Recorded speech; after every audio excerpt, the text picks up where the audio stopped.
Sit! Welcome to the Dynasty Nerds Fantasy Football Podcast, where we discuss Dynasty strategy, rankings, and all things NFL. So get ready to geek out on fantasy football with your host, Rich Dotson.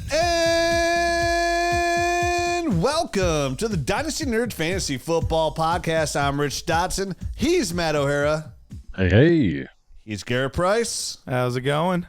And we are Team Dynasty Nerds. Back. We're back for a little mid-try meetup of the three of us together because Matt's on vacation next week.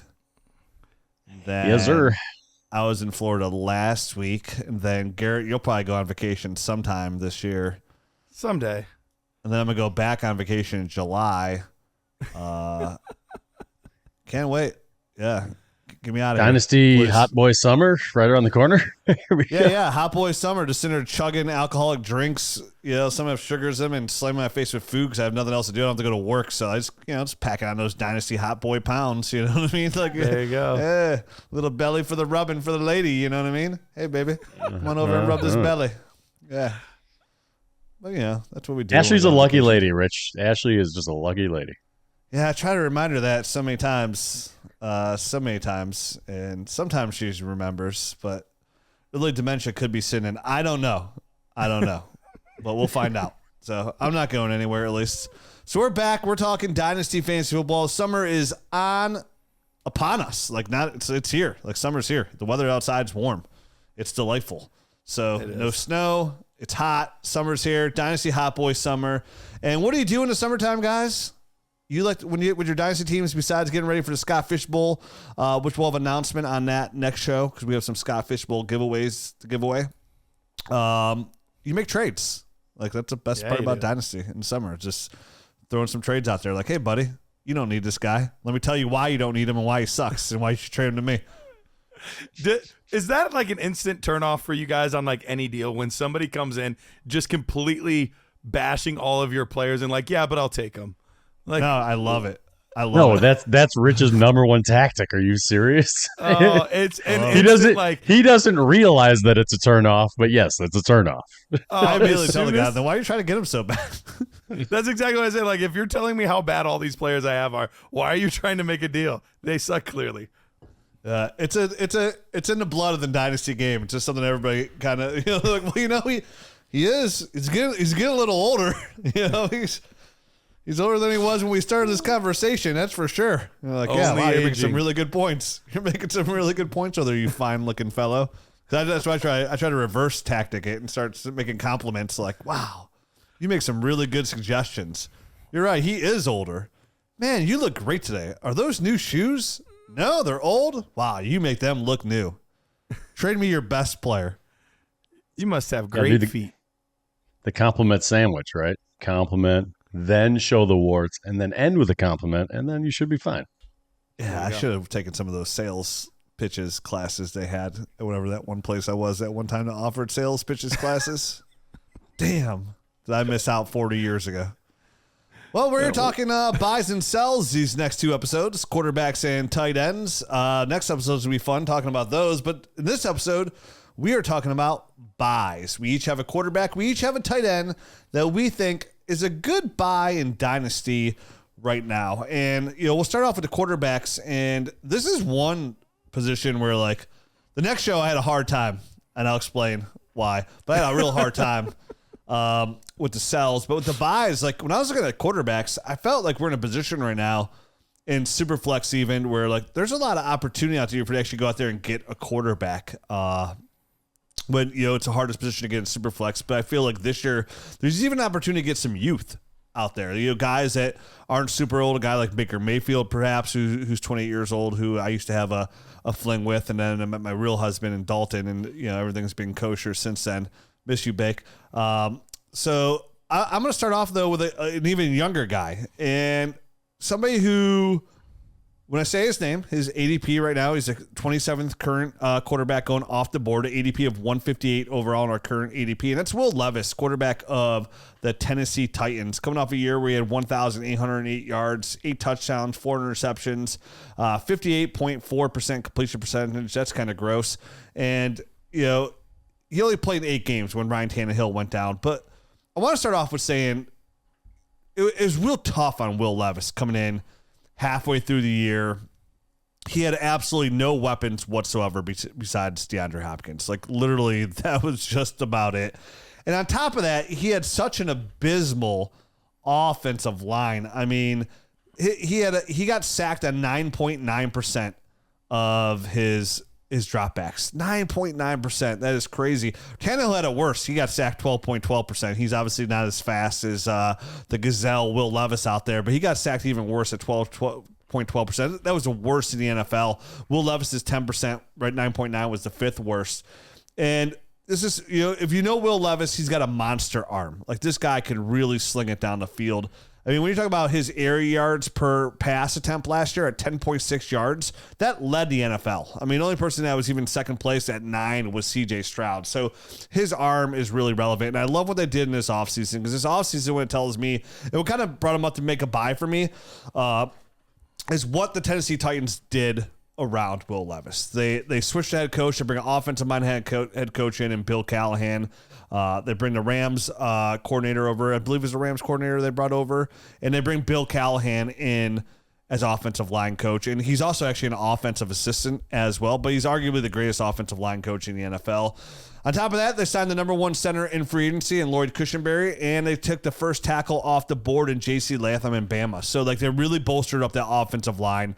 They lose Derrick Henry, but they had, Tajay Spears showed us he's a very competent running back last year, and they signed Tony Pollard as well. But on top of that, they bring in, not only they get the number 1 center in free agency, they got the number 1 receiver in free agency as well, and they signed Calvin Ridley. And, a move that I thought didn't really get a lot of noise, just bring Tyler Boyd in the slot, which is a really good spot for him as well. He's a very competent slot receiver. So it goes from having just DeAndre Hopkins in a doo-doo butter offensive line to a much tighter backfield. We'll call it that. Much tighter backfield there. Close that hole up pretty tight. And a much better receiving core. And hopefully Chigo Kanakawa could take a step forward as well this year. So with that, when he comes in here with his big arm, the offensive weapons around him, and the coach staff around him, I think he's in a really good position to step up and possibly be a top 24 quarterback here. And the risk, when you're looking at the risk right now, going off as a 27th quarterback off the board, I mean, we're looking at trades right now that I've seen in a super flex trade. Jane Daniels, a Ladd McConkey for Will Levis, DJ Moore, a 25 first. I would probably lead the Jaden Daniels side there, but that's okay. Superflex, Daniel Jones, Rashee Rice, Jalen Polk for Will Levis. Superflex tight end premium, Will Levis, Demario Douglas in a 25-second. I saw him go for Bo Nix straight up in a PPR league. I saw him go for a first. And then for that first, they got Will Levis, 24-second and a 26-second, so 3 seconds. And I saw him go for Deontay Johnson as well in a Superflex league. And there's more trades in there if you go to Dynasty Nerds Trade Finder. That Deontay Johnson was pretty interesting for me. I'd love to find a way to make a move for a receiver, obviously outside of draft picks I can give up for Will Levis. But if I'm a contender and I have a chance to get a young quarterback, definitely next year's class where we know how strong that quarterback class could be, and I had to give up a late 25 first, which is what if I felt was 25 first, I'd be okay with that. But to get a younger quarterback who was the first, I know he's a second round pick, he was the first pick in the second round, and to get him coming right now, that to be the quarterback too, with the upside that with a team that obviously is all in on him for this season, like these are the players I want to try and get my hands on for this cost, because it's a risk that I'm always willing to take, right? Like I'm playing baseball and somebody's throwing me a softball right now. And I feel pretty good about this being a hit, at least hitting it hard. So for me, get a guy like Will Levis in this situation, I mean, it just screams value. And that's what all buys are, right? Like we're just trying to buy. We're not just trying to better our team. We're just trying to find value out there. So when we talk about buys, we're always just looking at value. And that's why we always bring up ADP, right? Like where are they going right now? What is the community thinking of them? And obviously right now, like Will Levis is on the bottom of the heap scale, right? Like he's down there, and there's a couple of quarterbacks down there that are young, right? Normally we see guys that are real old, like you'll see a Matt Stafford as going as quarterback 28, 29. But Bryce Young, who's not too much ahead of him, and Will Levis right now are two quarterbacks that are going into their second year, which we always see a second year leap, definitely when it comes to most positions, but especially the quarterback. for a quarterback to go into their second year, that sophomore year is where you usually they take a step forward and they become relevant. I know there was a stat out there when I was doing some research about the quarterbacks and how they look compared to their second year ago in those stats. I think going back to the year 2000, from when I saw it, and excuse me, there was an article I was reading just about like quarterbacks, young quarterbacks taking a step forward, and I wish I remember who wrote it, but I don't. And it just said like going back to the year 2000. Out of 17 quarterbacks going to year 2, I think 9 of them took a big step forward out of those 17, and the other 7 did not. But the ones that do are usually when the team can kind of go in all around them and kind of build around that quarterback and put them in a better position by upgrading their offensive line, but more importantly, upgrading the receiving core, because that's usually a big problem as well. And I think Tennessee kind of proved that they did both there. So it's really putting him in a position to find some success. And what you're buying Will Levis is you're buying, like at that price tag, you're buying him hopefully as your quarterback 3, right? Like in Superflex, one of the hardest things to do is just like not get your quarterback 2, because that's something that can be accomplished. A lot of times it's hard to be in Superflex and have 3 quality quarterbacks. And I'm not going to sit here and say Will Levis is a quality quarterback. It's impossible to say. But these are times like you want to take that shot to put yourself in position to get that 3rd quality quarterback and then be ahead of your league, right? Like, because if you're in a league and you have 3 or more quarterbacks, you're in a Superflex, you immediately have an advantage over your league mates, because not most teams are going to have that. And that's just going to give you so much trading power for the future. So giving up just a late first now for Will Levis, or giving up a Deontay Johnson, or maybe you give up a T. Higgins and you get Will Levis plus, right? Like you go back that way and you're getting some draft capital back. I think there's a good chance that he's going to outproduce his ADP and current value come mid-season. So even if you don't love Will Levis, and maybe you're really good at quarterback, this is one of those players, because obviously Bryce Young, he was just drafted last year as the first overall pick. He's going to be more expensive than a guy like Will Levis no matter what. So getting Will Levis for that price tag, one, it could do 2 things. Well, 3 things. One, it could just completely blow up in your face and he sucks and Mason Rudolph's a starter come mid-season. That's worst case scenario. 2, that you get yourself a nice, good quality young 3rd quarterback, you ride it out, you got him for cheap value, and you go build a contender and you play the best quarterback at any time. But the 3rd best value is what I look at when I look at all these value buys is it's not just a buy to keep on my roster long term. It's just trying to outproduce what I paid for and get a better return in the future. And I think Will Levis come week 5, week 6 might be in a position, if he's going to put up numbers when the weather's warm out with all these new weapons, hopefully healthy at this point, and DeAndre Hopkins still playing at a high, what I would consider high level. I think you'll be outproduce whatever capital that you give up to get him come, say, mid to late October. Well, Rich, I mean, I think there's a lot to like there. Obviously, him being the 27th guy off the board, he's not going to be overly expensive, which I think is true for a guy like Will Levis. I mean, he was a 2nd-round draft pick. They did a good job there in Tennessee, like you said, putting pieces around him. The only issue I have is they did only invest a 2nd-round draft pick in him.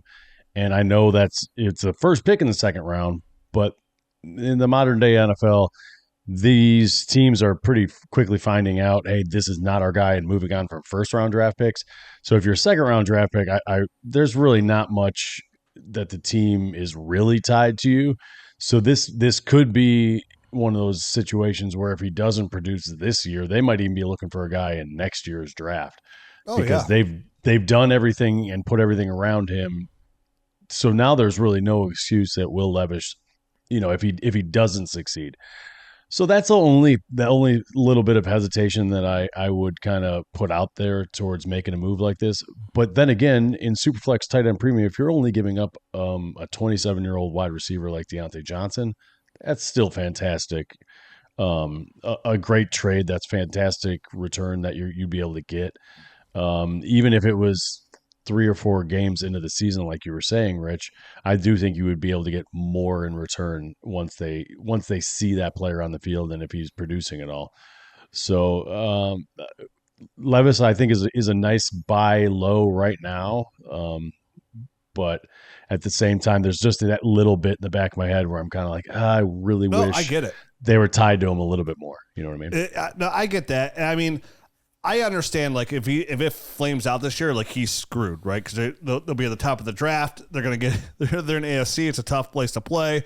They're going to be in a good position at quarterback. But, like, I'm also not all in on the quarterback class next year. Obviously, that changes drastically, right? Like, every year there's quarterbacks get pumped up no matter what. And I really would pump the brakes. Like, I don't want to sell my first. I'm just saying I think he's worth a late first. I'd much rather go the Deontay Johnson route. I saw another trade that's Superflex Titan Premium that gave Deontay Johnson and Austin Eckler to get Will Levis and Jonathan Mingo. I saw that's a tight end premium league. I saw Michael Penix straight up for Will Levis in another league. And you're right, they are only give it in on that second round pick. It was 2-1. So the 33rd player off the board.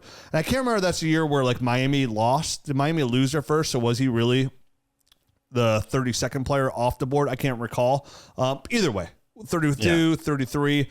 I mean, it's still an investment, right? Like, those are not wasted picks by any means. You just don't. I understand what you're saying. You're right. It's a second round pick. He's not a first round quarterback. He's X amount quarterback off the board.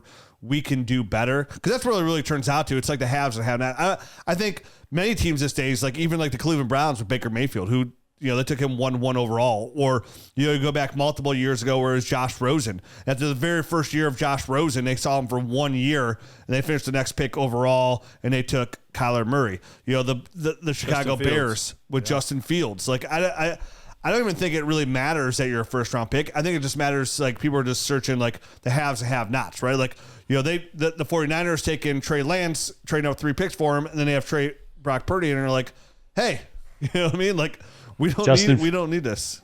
Justin Fields, Mac Jones, Trey Lance, Zach Wilson, all gone, all on their second teams already, and they're still on the rookie deals. I mean, and those were first round draft picks and high first round draft picks. So that's the only thing I'm a little bit worried about with Will Levis. I think that's what makes him a buy. I think that's what makes everybody worried about his completion percentage, his overall accuracy. I said, I mean, I want him to take a step forward in year 2. I'm gonna get a better offensive line and more weapons to throw to. I think throwing under pressure nonstop when you're under. I think he was under pressure. The ball in hand of the worst on target percentage is traits here. I think he was under pressure like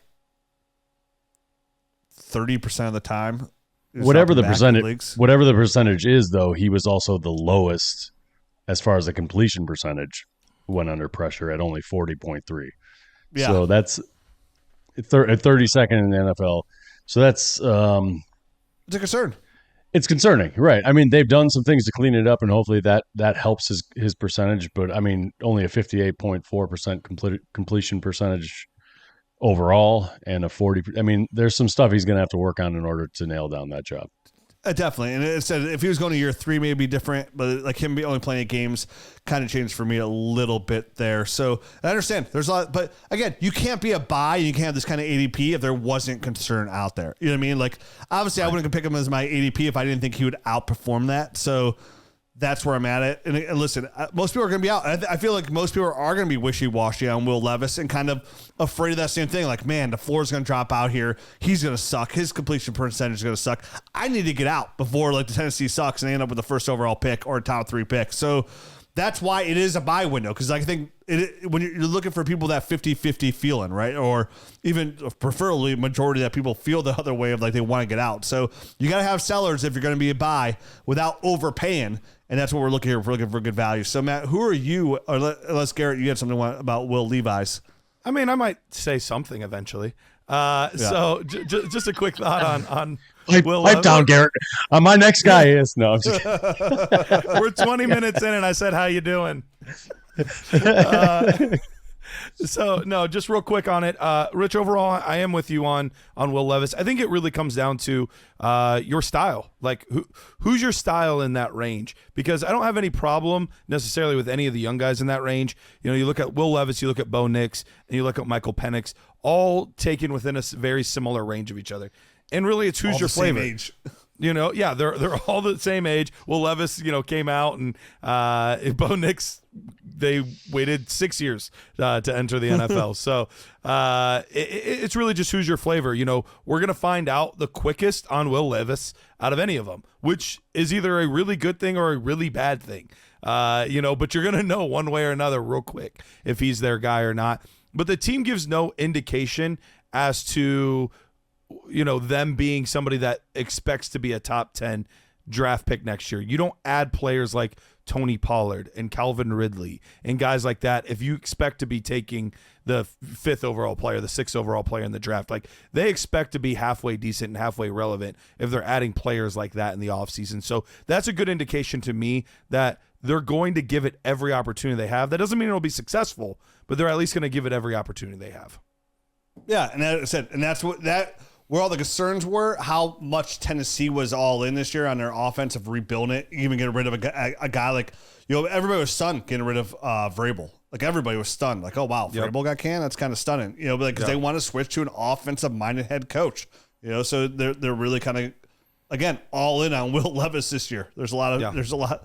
That coach is safe, but like, you could tell the team really made a very pinpoint direction of where they wanted to go. And it was like, absolutely. Hey, let's see what we have in this kid. And we're all going to find out here in a couple months. And the price tag's going to change very drastically, I feel, in a couple months, either one way or the other. So, Matt, who do you got for us? Let me tell you what's going down at Underdog Fantasy. Guys, it is time for Best Ball Mania 5. Don't miss out on the huge $1.5 million first place prize for only a $25 entry. This year, Best Ball Mania 5 will pay out $15 million in total prize money. Download the Underdog Fantasy app and deposit at least $10 using promo code NERDS. Underdog will match your first deposit up to $100. So that means if you put in 20, they'll put in 20. You put in 50, they'll put in 50, all the way up to $100. Test your skills against the best and try to win that $1.5 million first place prize at Best Ball Mania. Don't forget, use promo code NERDS at Underdog Fantasy. All right, so my first guy is kind of on the opposite end of the spectrum here. Obviously, you were just discussing a young player. I'm going to go to the old side of the spectrum here. I'm going to go Kirk Cousins. Currently, right now in our ADP, he's 83rd overall, coming off in Superflex tight end premiums as the 22nd quarterback in our ADP. And right now he's 35. He's going to be 36 in August, I think on the 19th. So he's an aged player, no doubt about it. But I think when healthy, you can see the results that you're looking for from the quarterback position. Last year he finished as quarterback 24, despite the fact that he only played 8 games. And, at the time of his injury, he was quarterback 6 overall. So obviously, there's question marks surrounding any sort of player at that age with this ADP, right? And the big question marks around him are obviously, how is he recovering from the Achilles tear? That's a pretty serious injury. Move teams. So how is he acclimating to the new team? And obviously the fact that the Falcons used the 8th pick overall to draft a quarterback as well.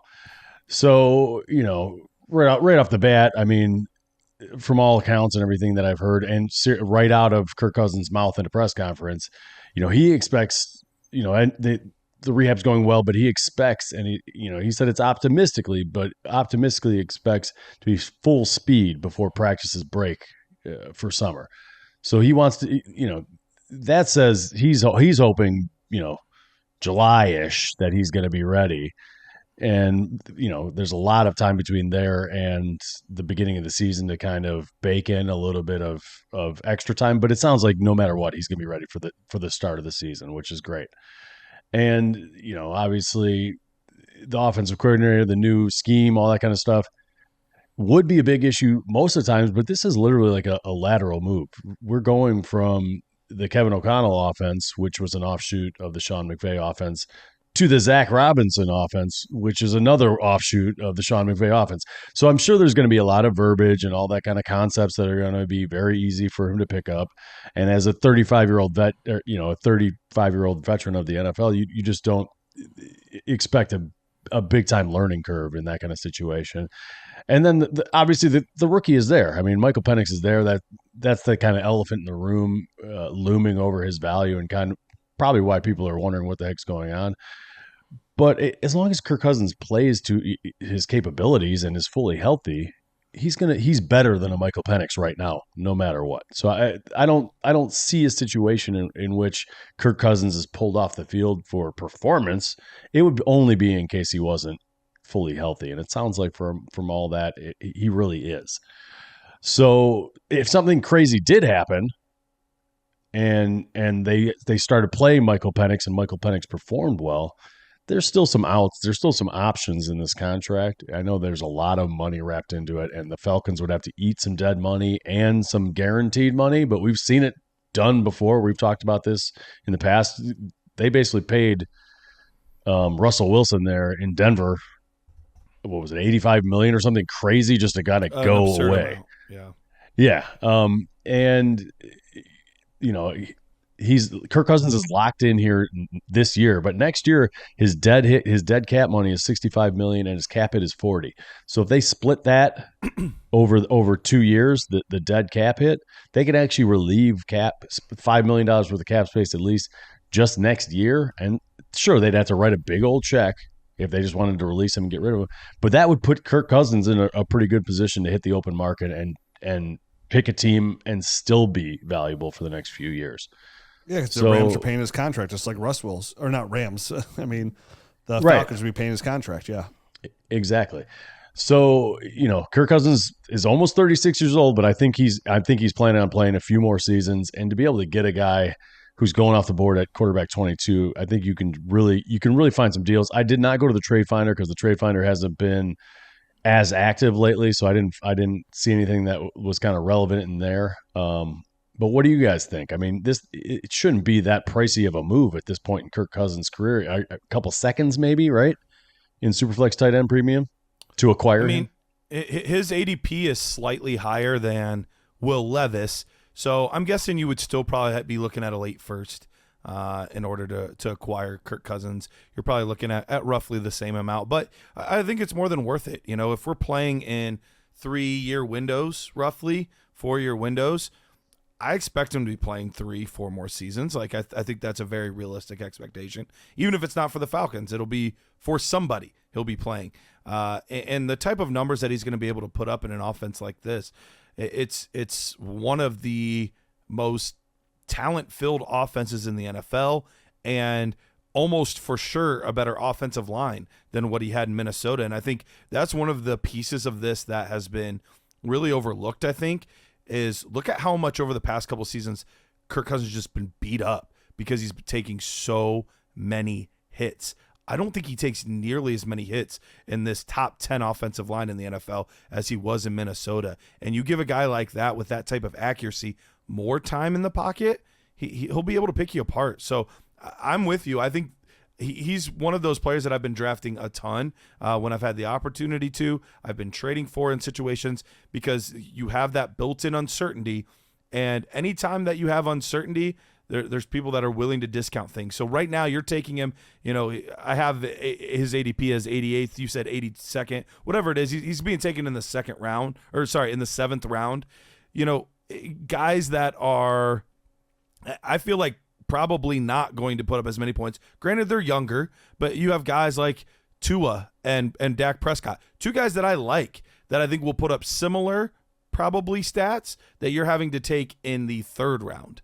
So yes, you get less years, but you're going to have somebody that's going to be able to put up similar numbers 4 rounds later. So if you're somebody that you only get one quarterback in the first couple rounds there, and you feel like you're going to have to reach on another guy, wait on a guy like a Kirk Cousins, take him in the 7th round, and I think you'll be more than happy. Yeah, I'm torn on this one. Just because there's so much working against Kirk Cousins outside the money. It's the only thing holding him together is that one other ankle that has one whole Achilles, and then the money. That's what's holding Kirk together out there. And it's hard for me to get past the point that it took Michael Penix at 8 overall, and with the 8th overall pick comes the 8th overall contract. So they're spending a lot of money on 2 quarterbacks regardless. So I think that does paints somewhat Kirk Cousins into a corner of he's got to come out and look good, which I assume he will, but we don't know. We don't see quarterbacks come after these we're not seeing many quarterbacks come off Achilles injuries, right? Like it doesn't happen a ton. So and at that age, and to me, it just makes me think of another quarterback like who has an even lower ADP. Like, okay, whatever they have, Kirk Cousins or Aaron Rodgers, like for the price, right? Like that's. I mean, he's also coming off an Achilles. He's literally also coming off an Achilles too. But I think he's also going like at quarterback like 29. You know what I mean? Like compared to like quarterback 20, 22, and that's the window. But I am like that. That being said, like I still like it as a buy because like. I love suppressed value by the NFL draft. Like I love when that happens. So like when a player naturally gets pushed down because of just a rookie that's getting picked that we have no idea how he's going to play. If he can even be a starter, let alone beat an established vet. And we know, like Matt said, Kirk Cousins is better than Michael Penix Jr. today for sure.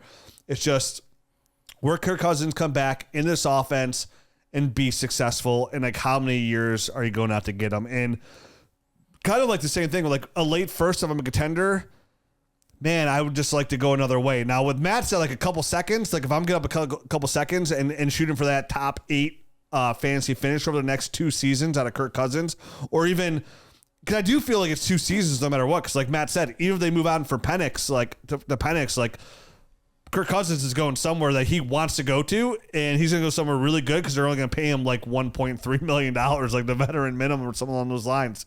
So I do like to buy for the value. It's just, there are other guys in that range. It's like, okay, can I test these waters first? Like how much cheaper is Aaron Rodgers throwing to Garrett Wilson? But again, that Jets offensive line isn't as great as that Atlanta offensive line. The New York Jets don't play in a dome like Atlanta does. The New York Jets don't have Kyle Pitts.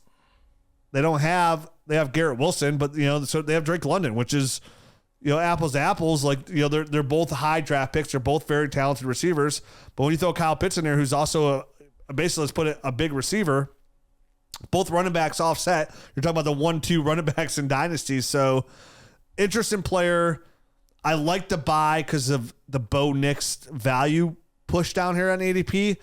But, man, I'd have a hard time giving him a first. Coming from the guy who said, hey, I'll give him a first for Will Levis. Bo Nix, do you hear that? Bo Nix is so good, he's pushing down the value right now in Atlanta. That's how good Bo Nix is. Yeah, that's how good Bo Nix is. But overall, still a buy in my eyes for the right value. If you're not watching on YouTube, I'm shaking my head very, very convincingly. Rich clearly meant Michael Penix, but I just love that it was.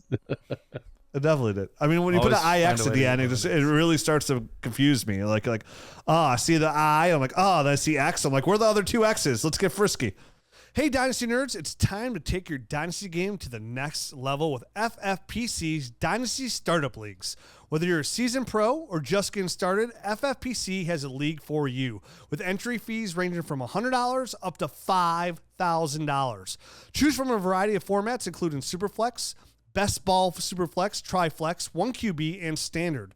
With weekly lineups, waivers, trades, head-to-head matchups, and playoffs, FFPC's fully managed leagues provide the ultimate Dynasty experience. Most importantly, the leagues are here to stay. FFPC has never had a Dynasty league fold. They manage the entire commissioner experience from buy-in management to fulfilling your orphans. FFPC is perfect place to expand your Dynasty league portfolio. And here's the best part. As a Dynasty Nerds listener, you can get $25 off any entry fee as a new member when you use the promo code NERDS. Head over to myffpc.com now to draft your team, manage your roster, and dominate your league with FFPC. That's myffpc.com. Promo code NERDS for $25 off any entry fee for new members. FFPC, where Dynasty dreams become a reality. All right. Garrett, please get us out of trouble here. Yes. We're going to keep this a non-explicit podcast. Going to my first buy, and I went with Justin Herbert. Now, the narrative all offseason has been that, it's a new head coach, which could be good, could be bad, whatever, but he is a coach that likes to run more. Harbaugh likes to run the football, and so instantly everyone kind of bumped him down a little bit. Then you had Justin Herbert lose not only his top wide receiver, but his top 2 wide receivers from basically the past, as long as he's been in the league, it's been Mike Williams and Keenan Allen. Those have been his top two receivers. Well, both of those guys are gone now. Both of those guys are on other teams. And you find yourself in a spot where everyone says, well, I'm off Justin Herbert. Justin Herbert needs to be moved down. And look, I understand that if you were playing redraft this year, Ladd McConkey and Quentin Johnston and Josh Palmer are not what he had in the past. But here's the thing. We are not playing redraft. And I feel like people are looking at Justin Herbert in Dynasty like they would in redraft. We are talking about a young quarterback that has been a quarterback one on a points per game basis, a QB1 every single season he's been in the league. Currently being pushed all the way down to the quarterback 9 overall. That's right.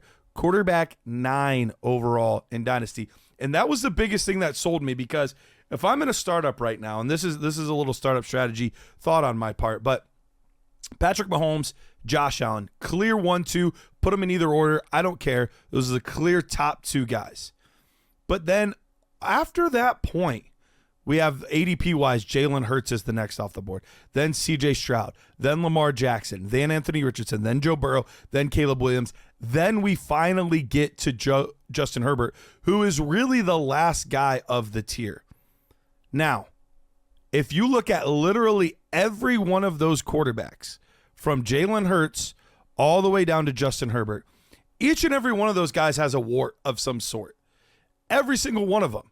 Jalen Hurts, he lost Jason Kelsey, who was the guy that really helped with the tush push. So will we see a decrease in rushing touchdowns this year? Probably so. They added Saquon Barkley, who will also be taking a lot of that goal line work. So we'll probably get less rushing touchdowns from him. C.J. Stroud, it was just 1 year on a rookie year. Will he be able to repeat? Lamar Jackson, he's been injured almost every single season. Anthony Richardson, we've seen 3 games of his career. Joe Burrow, always struggling with injuries, might not have T. Higgins this season. Caleb Williams, a true rookie that we have no idea how it's going to work out. Now, do I think all of those quarterbacks are good quarterbacks? Absolutely. There is a reason that they're being picked in the first round. But if you can give me, if you're at pick 3 in a startup and you say, hey, I'll give you my 3rd round pick to move from pick 3 or from pick 10 to pick 3 or pick 11 to pick 3. I'm doing that all day and twice on Sunday, because I think the difference between Justin Herbert and all these other guys is either negligible or not even there, because Justin Herbert is still better dynasty-wise. So give me all that extra value that you get from a guy like Justin Herbert just because of Narrative Street being moved down. Yeah, I have Justin Herbert as my 4th overall super flex tight end premium player, super X player. I moved C.J. Stroud ahead of him because I think it's fair to see what C.J. Stroud did this year to bump him there. And then obviously Nico Collins signs that big contract extension today, which is something that we kind of predicted here on the show was going to happen. And for me, I love, like you said it best. This is Dynasty Fantasy Football. And Justin Herbert is an elite, talented quarterback. Like, he has everything that you want out of a quarterback. And he's still super young. He's still growing into it. And not every young quarterback comes out the gate is in Pat Mahomes. Pat Mahomes, when it's all said and done, might end up as the greatest quarterback of all time. So for me, getting a quarterback of that age, where he plays, and with the weapons they'll obviously put around him, right? Like, they invested a first in Quentin Johnson. They didn't invest that thinking it was not going to work out. They thought it was going to work out. They take Ladd McConkey extremely high in the 2nd round this year. Like, if Quentin Johnson flames out, guess what? They'll get another receiver to put around him as well. They will get somebody there. They'll get a tight end. Like, it's all going to work out for Justin Fields long term. They have a really good head coach in Harbaugh. And yeah, Harbaugh loves to run the football. And you're right. Like, when we talk about buys, right? We're like, what's the narrative pushing this player down to make it a buy? Like, why is he a buy? And you mentioned, like, the loss of his weapons and the head coach, and then he's run first. That is fine that Jim Harbaugh is a run first coach. This is the NFL. The NFL is either you have a quarterback that can throw the football or you don't win the Super Bowl kind of league. So you have to throw the football. You know what a run heavy team is? A team that runs the football 50% of the time. That's a run-heavy team, right? A team that runs 49, 50% of the time. you barely see a team crack the 51% mark. I think one team's done it over the last couple of years. It was because they had a rookie quarterback. I don't know if it was Baltimore. I don't know if it was Tennessee. I don't know where it came into. I think it was one Chicago. of those teams. Maybe Chicago. Yeah, it's always somebody with no quarterback that runs the ball a ton. And those teams don't go anywhere. So you got to throw the football. They didn't pay Justin Herbert, at the time, the most money in the NFL for him just to hand the football off. He's going to sling the football. And when you have a quarterback like Justin Herbert, he has the talent and he has the capabilities to elevate the players around him. And bringing in a guy like Ladd McConkey, to me, if you listen to the show, you know how much I love Ladd McConkey. He's my fourth-rated receiver in this draft. I think he's a great addition to this offense. I think they still have Josh Palmer. I think there is room for Quentin Johnston to get better. I don't know how much better, but it can't get much worse. So all these narratives, Garrett is right. It's pushed Justin Herbert down to quarterback 9 when literally 12 months ago, he was the third quarterback off the board in Superflex leagues. And you're right. That's the value. And I think you said it best. Can I move from the 3rd overall pick to 9th overall pick and get an extra 3rd round pick? And that's something you could probably get in a startup draft. And that 3rd round pick is an elite tier player, right? Like an elite tier player. You're getting a 3rd running back off the board. You're getting the 5th, 6th receiver off the board. You're getting the 2nd tight end off the board, somewhere under. Like, you're getting an elite player there. And I love that move. And Justin Herbert has been a target, and I did 2 startups this year. He's in target in both of mine. I know, Matt, you got him in one league and got pretty good value. I have a lot of Justin Herbert shares, and I'm trying to find ways this year to take players like, even on teams that I have. Well, I don't have anymore. I just traded Anthony Richardson away for Jaden Daniels plus. But like taking those kind of players and getting Justin Herbert, somebody who I feel very comfortable with. And listen, because of the talent around him and the offense he is, maybe for the next 2 years, he's quarterback 8, quarterback 9. But when you give me that every single year, that's a championship caliber player. And that's what we're looking for, right? Championship caliber players that we could put into the corner of our room and become cornerstone foundation players. And to me, that's what Justin Herbert has shown me so far 5 years into the league. I mean, honestly, you guys beat this one to death. I don't have much left. I was going to talk about how he's going to elevate people. Rich already talked about it. I really do think he's that special of a quarterback that those guys they're going to be better. And like Rich had mentioned, you got to throw the ball in the NFL. I can't remember what their defense is ranked, but they're going to have to do some work on offense. So I think it'll be fine. And Harbaugh has had a good track record with quarterbacks. So even if there were some things that maybe Herbert wasn't doing in the past, he had a defensive-minded coach before. Like now he's got this guy that's like quarterback-centric. And I do think he has another level to his game that we have yet to see here in the NFL. So I'm excited. I think I still have him as my 3rd guy. For him to be going, what'd you guys say, 9 right now, yeah. QB 9, I think that's huge value. And you're still going to have to pay for him because he's still a young player that's shown some good things in the NFL. But this might be just the dip that you were looking for. When before, like he wasn't even obtainable. You couldn't even approach the person who had him on his team and try to make an offer. They would just shut you down immediately. This might be the dip that you need to at least get your foot in the door and go ahead and get a guy like Justin Herbert on your team long term. 26, I think he'll be 27 this year. So he's got plenty of game ahead of him as well.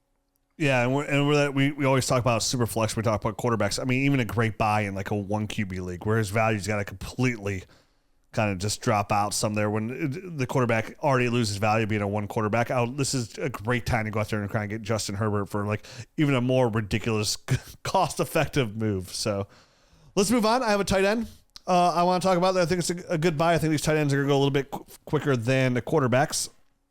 So my tight end buy off the rip here is going to be Evan Engram.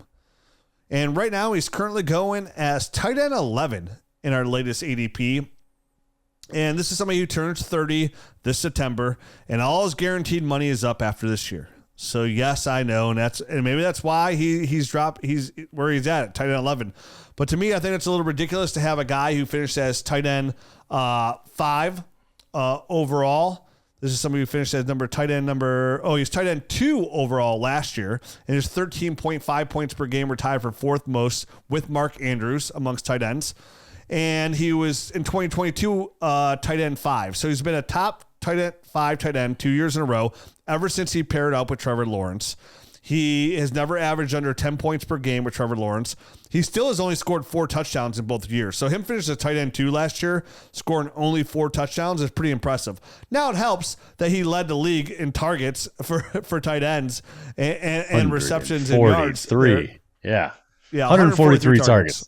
Woo, man. So that's a lot of targets. And he obviously has a really good rapport with Trevor Lawrence. And they just lost Calvin Ridley. So I know they signed Gabe Davis, but Gabe Davis is not Calvin Ridley in the least bit. So I'm not worried about Evan Ingram's tight end, like his target share in the least bit. 963 yards. I mean, dude, that's gross for a tight end. So for somebody coming here and average about 7.5, I think it averages out to be right around 7.5 receptions per game for a tight end. That's gold. That is absolute gold for tight end. Definitely in tight end premium leagues. And with Evan Engram, with all those concerns of his age, tight ends play till they're 33, 34 years old. So he's got a couple years left in him, a former first-round pick. And there's some good league trades I've seen in the Dynasty Nerds Trade Finder. He's gone for Cortland Sutton straight up in a Superflex league. In a tight end premium league, he went for Bucky Irvin and Isaiah Likely in a 4th.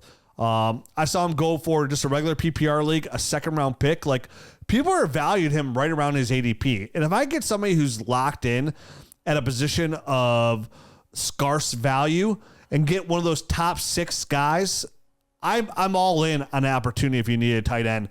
Definitely for somebody who might give me a couple more years. So maybe they redo his deal. He's already got, I think, from 26 to 28, or the last 2 years of his deal are complete bogus, automatically like go, but funny money years automatically. So next year is the only year where his contract goes up a little bit, but the years after that are real low. So I know they could kind of like maneuver that money around if they want to keep him after this year. So for me, to get a guy who's a high volume target at the tight end position, who averages around 10 targets per game, you know, when it's just like when he has to step in and be the guy. And that was like mostly when Christian Kirk came out. And when Christian Kirk was in, like I said, he averaged right around 7.5 targets per game. But now with no Calvin Ridley and his route running ability, we know Gabe Davis isn't coming in as an elite route runner. So I think this is a prime example for him to still be that number 2 target outside of Christian Kirk in an offense where Trevor Lawrence has got to come in and he's got to step it up this year. He's got to show that he's a franchise quarterback. Now, I think he gets paid regardless, because what else are they going to do? And they have so invested in his skill set. But Trevor Lawrence has got to take a step forward this year. He's got to produce. They've got to score more touchdowns. They've got to go. They got to get into the playoffs. And I think Evan Ingram's gonna be a big part of that offense. I think he's shown that. And I think, you know, and to be fair, I think if we're talking receivers again, I think Christian Kirk deserves to be talked about as well in the same category, because I think they both fit that mold now of being this offense where they got to push the ball downfield and they got to win this year. I mean, Peterson's job could potentially be on the line here as well. They have got to win. And I think they're going to they got to try and put up more points this year. And I think Evan Ingram's be the benefit of that, which is going to get him right where he was last year and the last year before that. Anywhere from tight end 2 to tight end 6, I believe. And that's where you get the edge on your league mates, is finding a tight end and give you top 6 numbers, right? Top 5. Evan Ingram give you top 2 last year. If he can sneak into that top 4, top 5 range, that is a true difference maker against your league mates. And when it comes to the playoff time, that's where you really get the edge against your opponent. So I love Evan Ingram as a buy right now in Dynasty Fantasy Football. It's currently ADP of tight end 11, and that's gross.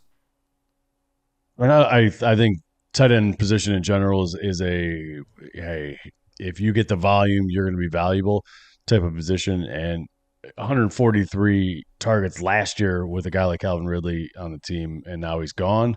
I think just that alone speaks to me as far as him being a player that's going to produce in 2024. So, I mean, I love this as a buy. I've been kind of gobbling him up in some startups. Specifically, I think we had a 2-point tight end premium Yeah. per reception. I believe that was the one I got him in, and I felt really good about that. Coming off 114 catches last season, that alone that felt like a guy that could just like walk into the playoffs if he's getting that type of volume. So love Evan Engram in tight end premiums, but just in general, at the tight end position, it's a position where there's, like you said, there's just not enough bodies that are producing. And if he's making all those catches, that alone will get you a nice kind of bump in your lineup weekly. So yeah, I love Evan Engram. Ingram's one of those guys that's not like a sexy name anymore. We have so many young, up and coming tight ends that are just fun and exciting. And Evan Engram came out as a rookie and was amazing, and then had a lot of really disappointing seasons after that.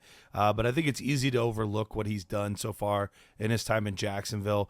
They even spent some draft capital early on last year's draft, getting a guy like, Strange, Brendan Strange. Yeah. Yep. And the guy's barely seen the field because Evan Ingram's just been that guy. They brought him back for a reason.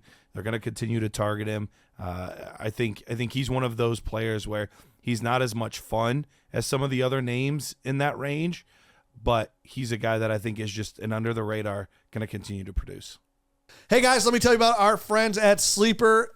Guess what? Our app the mini is live on Sleeper right now. The Dynasty GM, you can use the analyzer, you can use the trade calculator, and my favorite thing is the inbox, right? Where all your trades from all your Sleeper leagues are right there. You can actually push trades through the actual Sleeper app. And right now, we couldn't be more excited to be partners with them. And right now, if you don't know, they are doing DFS. And I know how many people that play Dynasty play DFS as well. And right now, there's not a better place to play DFS than Sleeper. They're offering up to 100 times your entry, the highest payout in the whole DFS market right now. You can track your fantasy players and your sleeper picks in real time. All you got to do is choose 2 to 8 of your favorite players from pregame, live in-game, or even across different sports. Pick more or less than the predicted stats, and only on Sleeper you can get up to 100 times your payout. You can share with your friends and get rewarded together. Make sure you use that promo code NERD so our friends know that friends sent them their way. And get your deposit match and have a good time. You'll have all your DFS, all of your fantasy leagues, and now even a Dynasty GM in one spot. It is fully operational inside Sleeper right now. And then when you're a Nerd Herd member, you get that full access to that. And remember, you also want to download the Dynasty Nerds app because they're both in there. Check it out. Check our friend Sleeper. Check out the DFS. Use that promo code NERDS. Get your whole estate. Nat, you're up. Yep. So, all right. So my next guy, again, I'm going to go opposite end of the spectrum from Rich. He was going kind of an older, more established guy. I'm going to go the opposite end of the spectrum and go with Luke Musgrave, 23 years old. Last year he was tight end 31, but obviously he ended the season a little bit early. He had a lacerated kidney, so it wasn't anything that was a big time long term issue. Maybe just like a initial health scare type of injury, but once he's recovered, he's fine. Currently, he's coming off the board at 158, which is, in the 14th round, basically, and he's coming off the board as tight end 18. He's only 23 years old. And this was a weird one, right? Because it was Luke Musgrave. He was the number one guy there on the team, and he was producing pretty well for a rookie. He had around 350 yards in those first 11 games. And then Tucker Kraft comes in, right, as soon as he goes down, and basically is a one-for-one replacement. Through the rest of the season, he puts up about the same amount, about 350 as well.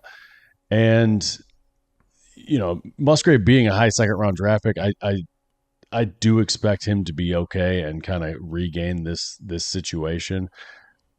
But I would almost, if I'm going to get Musgrave, I'm almost trying to throw out feelers for Kraft as well, just in case, because it seems like they want one guy, and as soon as that guy is in there, he's producing at a pretty decent level. So you put those two guys' numbers together, which I know it's funny money, and we're kind of making stats that don't exist up at this point, but they would have been second on the team. If it was just one guy going through, they would have been second on the team in receiving. They spread the ball around a lot there, but he would have been around 720 yards, something like that. And to do that, both those guys were rookies. To do that as a rookie for either one of them is kind of nice. And you would expect some growth, right? I mean, in year 2, this offense kind of evolving. Some of these guys are emerging. And Musgrave having his season end early could end up being a blessing in disguise, right? You get a guy, if he would have produced 700 yards all on his own, we might be talking about a guy in a completely different stratosphere where he maybe is going in that top 12. People are expecting him to do things. Whereas now they see 352 yards and they're just kind of like, all right, but that other guy did it as well, blah, blah, you know what I mean? And right now, Tucker Kraft's sitting out OTAs. Hopefully in time, he'll be back in time for training camp with a pectoral injury. So this is really Luke Musgrave's time to kind of regain the hold that he had at the beginning of last year on this job, and I fully do expect him to. I mean, this is a purely speculative type of move, but that's coming from a guy who really liked Musgrave's tape last year, and then he came in and he was doing relatively well. So that's really all that this is based off of, is the fact that I don't think we didn't get a chance to see the whole picture, and there was an injury. But I think in general, this offense wants a tight end to be featured in the offense. And I do think it's going to be Luke Musgrave. But just to hedge my bet, I would go and kind of feel out Tucker Kraft, the owner who has Tucker Kraft as well, and maybe try to acquire both these guys. Because I do think they're kind of a nice, I don't know if they're ready to be in your starting lineup, but I think they're a great third tight end to have on your roster, or perhaps a second one that can mature into a starter in the next couple of years. Yeah, I have a lot of Musgrave shares, so I'm with you on that too, about if you get Tucker Kraft to back it up. Right now we have all the news coming out about Christian Watson's hamstring, seen as specialist. He thinks he's got it down this year, which I hope he does. Because I really like to see Christian Watson succeed. You got Jaden Reed out there, who to me looks like the clear best receiver in that offense. And then you're going to have some really good number 3 options out there with Dontavian Wicks and Romeo Doubs. And then you throw 2 really talented tight ends in Tucker Kraft and Luke Musgrave. It's very intriguing to see how this all plays out, because you have an elite quarterback behind him.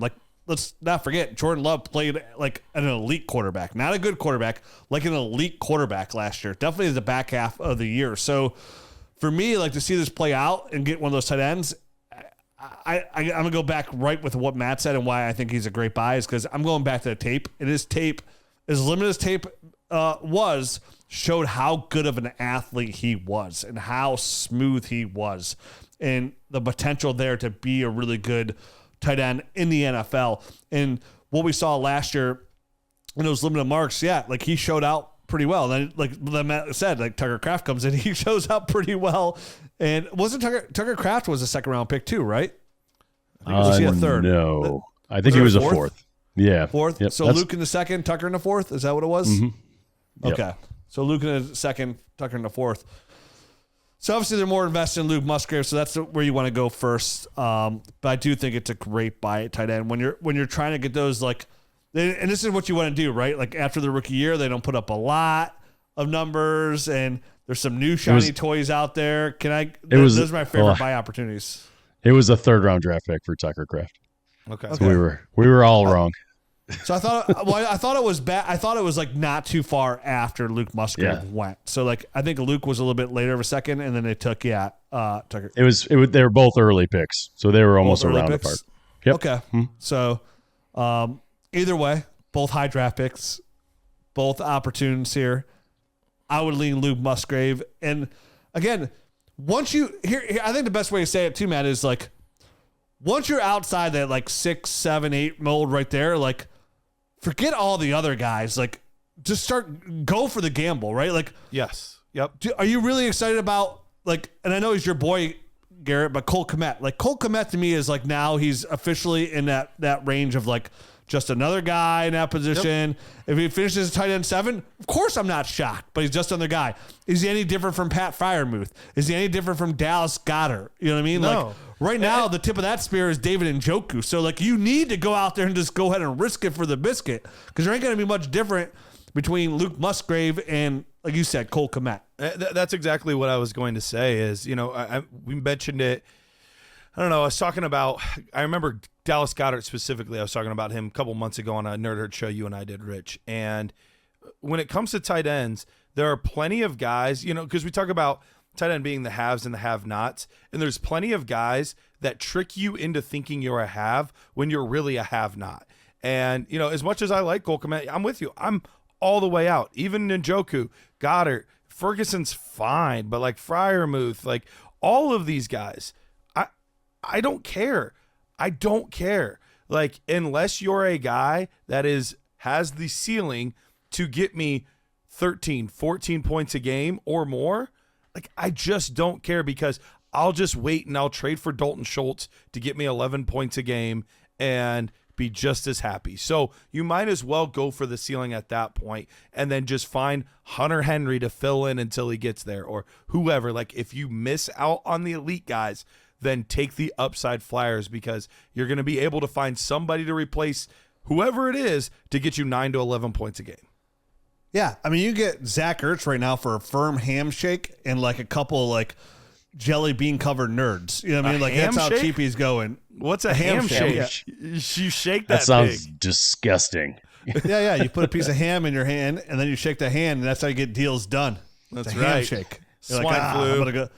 Thank you for your business, sir. I'm gonna go enjoy myself a sandwich, and then you wink because they're like, Sir, where are you gonna get that meat from? Are you trying to tip me with a piece of ham right now? If it's honey baked, I sure am, sir. I sure am. All right, last one here. Let's get into it. I am going with the highest guy of all the guys we talked about ADP-wise. I'm going with Kyle Pitts. Now, I've kind of been beating this drum a lot this offseason, and it's a similar feel to Justin Herbert to me, where there is a tier of a lot of young, upside tight ends that are all very exciting. And you know who I want? The cheapest one of the group, because I don't think that there's a huge difference between all of these guys. Trey McBride, Dalton Kincaid, Brock Bowers, Mark Andrews, Kyle Pitts. Like, I don't think there's a big difference between any of those guys. I think Sam Laporta has earned the right to kind of be on an island on his own. But all the rest of them, are any of them proven outside of Mark Andrews? No, but you have the age with Andrews. Are all of them in like decent situations to succeed? Yeah, absolutely. So who's the one that I can get the cheapest? That's the one I'm probably interested in. But specifically with Kyle Pitts, I think sometimes we have a tendency to pay or to be fearful because of past production. And I get it. Past production is a great indicator. I understand. But we don't want to pay for what they did or did not do last year. We want to pay for what we believe they are going to do this year. And I personally believe that Kyle Pitts is going to come out and remind everybody as to why he was this unicorn at the position. I mean, we were talking about him as Kelsey plus type of guy for the future after we saw him coming out, and then his rookie year, like the price was astronomical to try to get him on your team. But you know what? Past couple of years were tough. But we talked about Kirk Cousins as a buy. Kirk Cousins comes in here, and you know what? He does a great job of featuring his tight ends. In fact, last year, on a shortened season due to injury, TJ Hawkinson had 14 targets. The year before that, TJ Hawkinson, I forgot to say red zone targets. 14 targets overall, not great. 14 red zone targets. 14 red zone targets last year for TJ Hawkinson, despite not playing all the games due to injury. Year before that, TJ Hawkinson, 20 red zone targets. And you're like, well, yeah, but it's because TJ Hawkinson's really good. All right, cool. Go to the year before. And we had a guy named Tyler Conklin as the tight end one for the Minnesota Vikings. And he was top 10 in targets in the red zone at the position with 16. So we get into the red zone. Even with an elite receiver there like Justin Jefferson, he is willing to feed the tight end position inside the red zone. Now, guys, just for fun, how many red zone targets do you think Kyle Pitts got last year? Played 17 games last year. How many red zone targets do you think he got? One. How many do you think, Matt? I'm trying to find his touchdowns. I know it wasn't a lot. He had three touchdowns. Three. All right, I'm gonna say 6. He had I'm gonna 5. say 6 target. 5. 5 red. Tyler Conklin got 16 red zone targets, and Kyle Pitts gets 5. That is a travesty. I think this is something that will easily be corrected this year. And if you get Kyle Pitts into the 5, 6, 7 touchdown range with the amount of volume I think he's going to receive in this offense, he is easily going to be a top 5 or 6 tight end with the ceiling of being the top tight end in Dynasty Fantasy Football. Now, that's a lot of conjecture. That's a lot of, we'll have to wait and see. But if you want to tell me that, hey, Laporta has a huge ceiling. Yeah, he has a huge ceiling, but it's always going to be as the second fiddle to Amon-Ra St. Brown. Kyle Pitts, huge, or Trey McBride, huge ceiling. Yeah, it's going to be second fiddle, though, to a guy in Marvin Harrison Jr. There's a real chance that Kyle Pitts could be the first target. Now, Drake London's no slouch. Maybe he's the guy. We don't know. We'll see. But there's very few tight ends that have the opportunity to be the top guy in their offense. Kyle Pitts is one of them. Like Dawson Kincaid. That's why I Just didn't like say Dalton. him. I know you did. Yeah, you're right. I mean, and you said, last time that Kyle Pitts was on the field with a competent quarterback, he was one of the most expensive, crazy dynasty assets in the history I've ever played the game. It was insane that after that offseason, what the cost was of Kyle Pitts. And anybody that sold came away a huge winner. But when he did, he had 110 targets as a rookie, caught 68 of them for 1,026 yards. Even then, he only scored 1 touchdown, but still a unicorn of a player. Arthur Smith hates good players that catch the football, so he makes sure he shied away from that. I think Kyle Pitts is in a great position to reestablish himself as one of the premier dynasty assets in the game today. So, just for example, from your example here, you get him 2 more touchdowns. You put the receptions on top of that as well, and he moves from tight end 13 last year to tight end 10. And that's just with a couple of, a couple of touchdown catches. Sure. So there's a lot of room to kind of climb this ladder pretty quickly. If you had some more stuff on it doesn't take much till he's in the top 8. There's a total of 50 points or something like that, dividing 7 and 14. So 7, 14, right? Actually 7 and 15.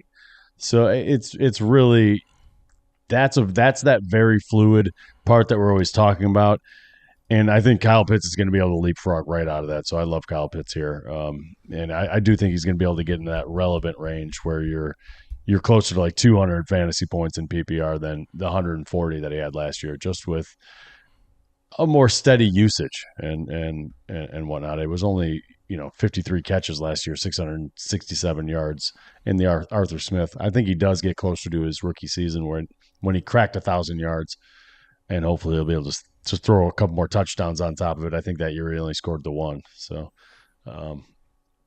he hasn't been a huge touchdown producer, but I think the red zone targets should get a nice little bump with Kirk Cousins. And with that, we'll be back tomorrow talking quarterback and tight end sells. Adios.